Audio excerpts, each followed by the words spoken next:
السلام عليكم ورحمة الله وبركاته. تعالوا نشوف مع بعض فيديو جديد. النهاردة بقى الغدا بتاعنا حلو جدا ومميز. هنكدب على الأولاد ونقول لهم احنا عاملين لكم حمام. معلش كدبة بيضة بقى، أصل احنا عاملين حمام كداب. الحمام الكداب أكلة جميلة جدا، وكأنك فعلا عملت لهم حمام. شكل الأوراق نفسها بتبقى جميلة جدا، واخدة شبه الحمامة بالظبط. أنا عملت معاها ملوخية خضرة تحفة. تعالي بقى نشوف عملنا ايه. الاول بنجيب الفراخ من عند الراجل، بنقوله ان احنا عايزين نعملها حمام كداب، فهو بيخليها لك بطريقه بحيث يسيب العظميه اللي تحت خالص، اللي هتعمل كانها بقى راس الحمامه يعني. وبعدين انا كنت متبله كده بصلايه بملح وفلفل في الكبه.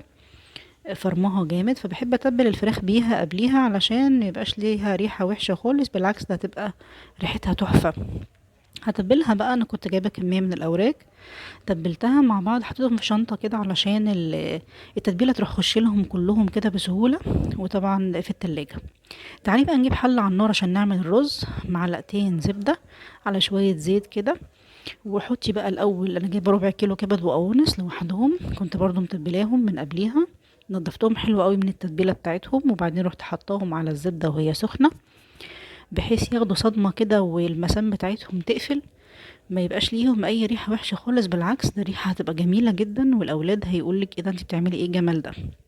حطيت عليهم بعد ما تشوحوا كده شويه بصلايه مفرومه، مش كبيره، متوسطه، طبعا على حسب الكميه اللي انت بتعمليها. وهبتدي ان انا اقلبها معاها كده على النار بحيث تاخد لون كده، يعني مش غامق، عشان الرز بتاعي يطلع فاتح في الاخر. هتبلها بقى معلقه ملح ونص معلقه فلفل اسود. بصراحة أنا حطيت برضو مرقة دجاج لو تحبيه، بتعزز الطعم قوي، بالذات في الحشوات اللي زي كده. حطيت سنة قرفة وسنة البهارات السبعة. تتبيلي أي تتبيلة تعجبك، بس التتبيلة دي بصراحة طلعت معايا طعمها حلو قوي. تعالي بقى نشوف هنحط عليها الرز. هنا طبعا بحط مكعب مرقة دجاج لسه. هيبتدي بقى يتشوحوا كلهم كده، أحط الرز عليهم، وبعدين اشوحهم معاهم شويه واحط عليهم كميه من الميه، بحيث ان طبعا الرز المصري بياخد كوبايتين رز كوبايتين ميه. كاني هسويه يعني عادي خالص. اول ما يتشرب كده زي ما انت شايفه، اروح هايشه منه حبه بقى، علشان دول اللي انا هستعملهم للحشو. طبعا يعني اقدرها ازاي؟ كل ورك بياخد حوالي معلقتين كبار، لان الوراك ما بتبقاش بتاخد رز كتير زي الحمام.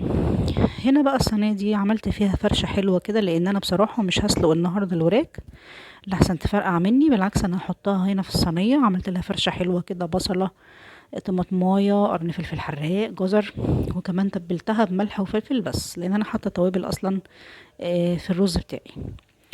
الخلطة ديت ممكن تستغني عنها لو مش حابة، يعني ممكن تحطي على طول الحمام الكداب بتاعك في الصينية على طول بعد ما تدهنيها زبدة. تعالي بقى نحشي. استنيت الرز استهدى شويه عشان اعرف كده ان انا اتحكم فيه. هحط بقى الاول في الحته اللي عند الدبوسه دي، بتبقى اصلا الجلد بتاعها مقفول زي ما فهمتك كده، عشان تعرفي تتحكمي فيها. بصي اتحشت ازاي، تحفه. وسطني بقى الدنيا كده، شويه رز على حتتين كبده كده وحتتين قناصه، وابتدي بقى اقفليه. يعني هتلاقي طبعا في جلد زياده كده، هتقفليه، تقفليه مثلا بخله سنان عايزه تخيطيه. بصراحه انا عملته بخله سنان بس بعد الخطوه دي.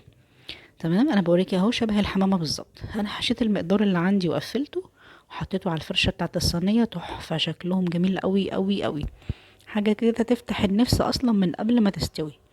والحلو كمان اللي قاعد بقى مطمني ان انا مش هسلقه ويفرقع بقى وكده، لا بالعكس، انا هحطه في الصينيه في الفرن على درجه حراره 200، فرن سخن اصلا، فبالتالي مش هتفرقع ولا حاجه لانها مش هتتحرك من مكانها.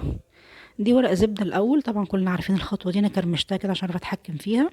وتحطي عليها ورق ألومنيوم فويل أهو، قفلتيها كويس قوي بحيث إن هي تغلي على طول في الفرن.